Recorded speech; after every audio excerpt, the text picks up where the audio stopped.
This game is about an ornithologist called Loretta Harris and her husband Walter, peacefully living a rural life out in the countryside until one day Walter vanishes, leaving Loretta alone to deal with the fallout.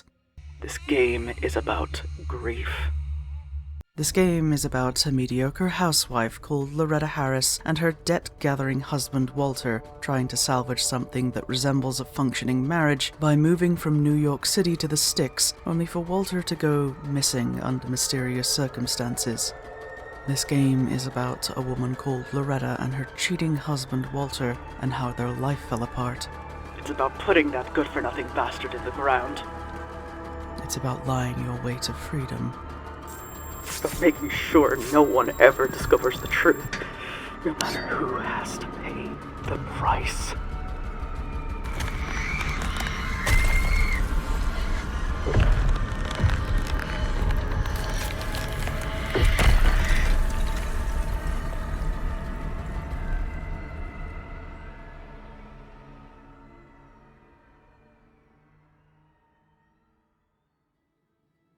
In Loretta, you play as the titular character herself, introduced 2 weeks after her husband has gone missing. A private investigator from New York has come by to inquire where Walter is, leering at Loretta while they talk about her missing husband until he checks the back of the house and approaches an old well.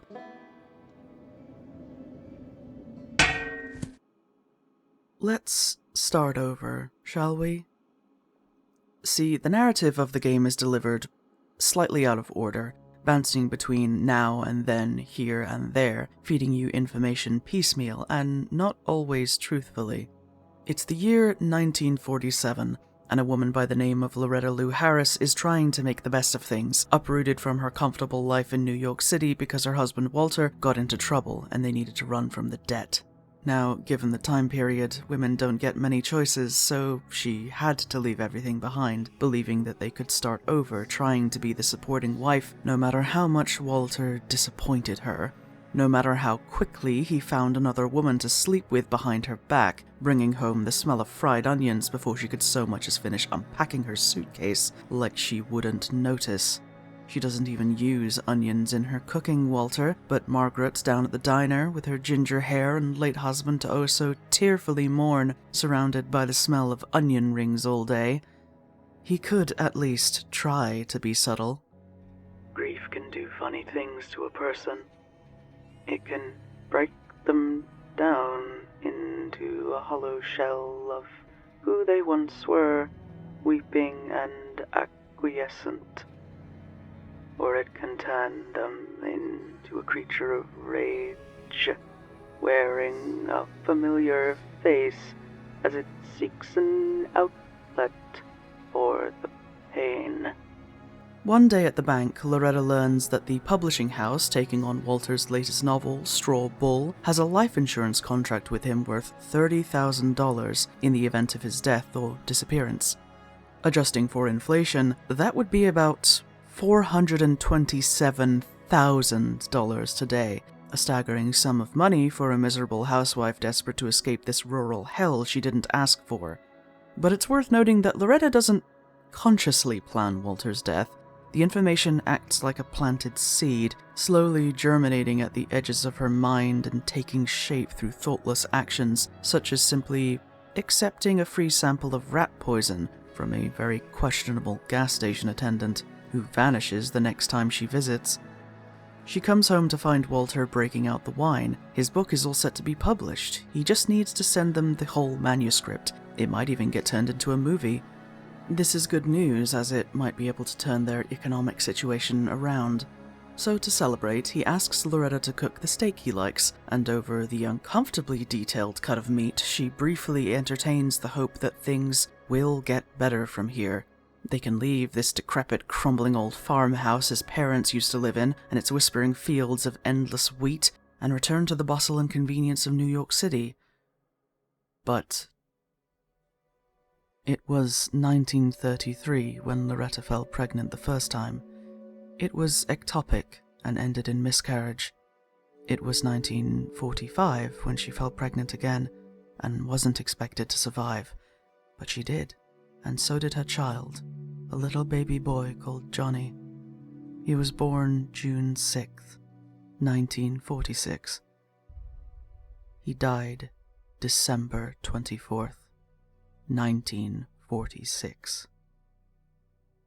He drowned in a bathtub with his mama because Daddy couldn't stop sleeping around and brought home a disease, his skin breaking out in painful rashes that kept him up all night long.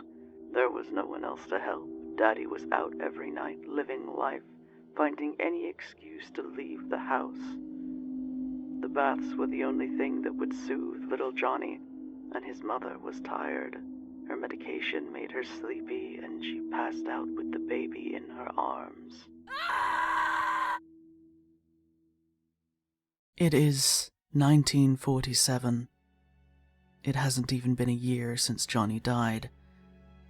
And Loretta Lou Harris just murdered her husband with rat poison. Now, you can try to avoid this outcome. You can try to take a different path and choose not to poison his steak, whereupon Loretta will tell him that she's leaving to go live with her brother in Oakland. She takes a bus to California, breaking off from the suffocation of her old life and choosing to start over at the age of 38, because it's never too late to try again. It's a pretty story, but that's all it is. She did poison him. She did drag him out into the yard, and she did throw his wheezing carcass down into the old well with the rest of the rats. Only problem now is, how does she get out of this mess? There are a few directions the game can take depending on your choices as Loretta navigates being questioned by the police, a private investigator working for old friends of Walter, the mistress, Walter's daughter from a previous marriage, and an extremely shady individual who threatens to kill her over a wooden box in Walter's possession.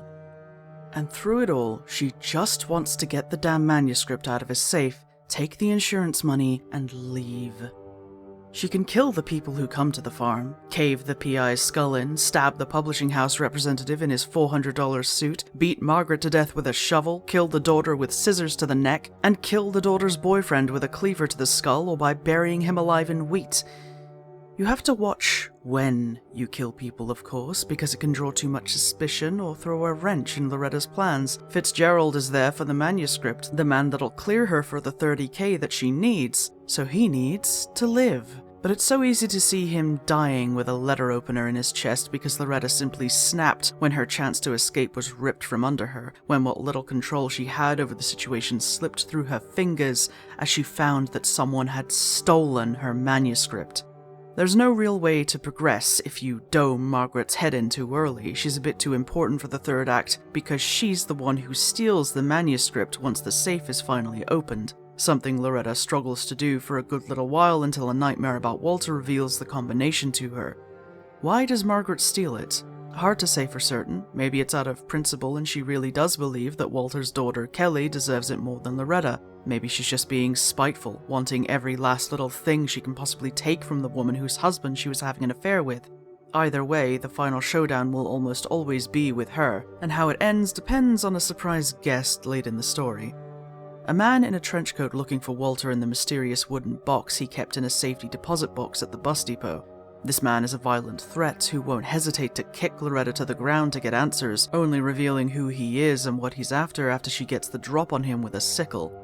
It's from him we learn that Walter was involved in the horrific kidnapping and murder of a child many years ago, the young daughter of an oil baron whom he and his colleagues tortured to death once the ransom was paid, burying her headless body in the fields. This man is here for the father, alive and angry with nothing but time, money, and revenge on his mind.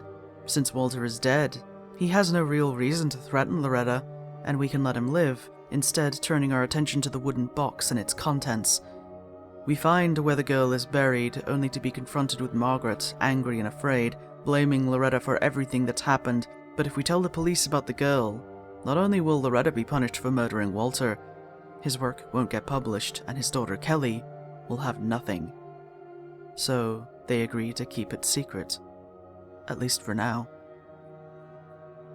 Margaret doesn't squeal to the police, and Loretta remains at the farm, slowly succumbing to tetanus and the gangrene that followed.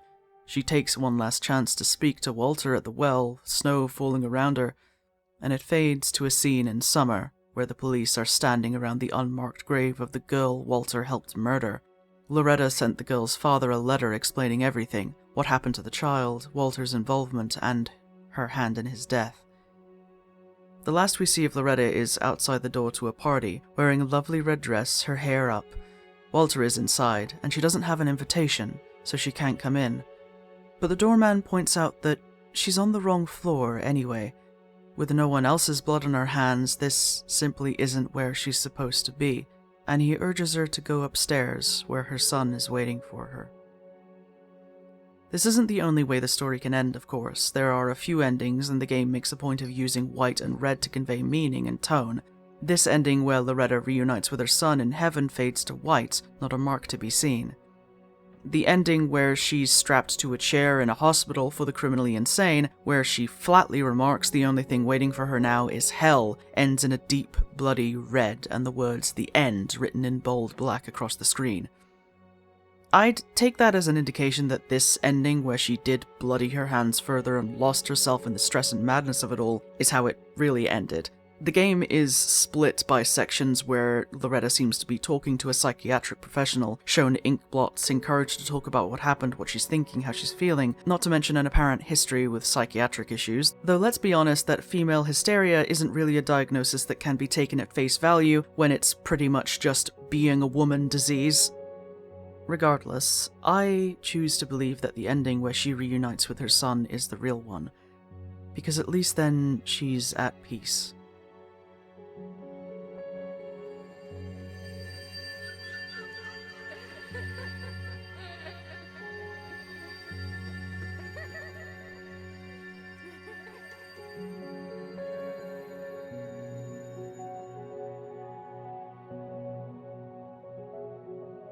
And with that, we're done with Loretta. I hope you enjoyed my attempts to reflect the fractured delivery of the narrative, and I encourage those of you intrigued by this video to go and play the game yourself, because there are details that I didn't go into, and there is a non-zero chance that some of you will have much more cerebral insights than me.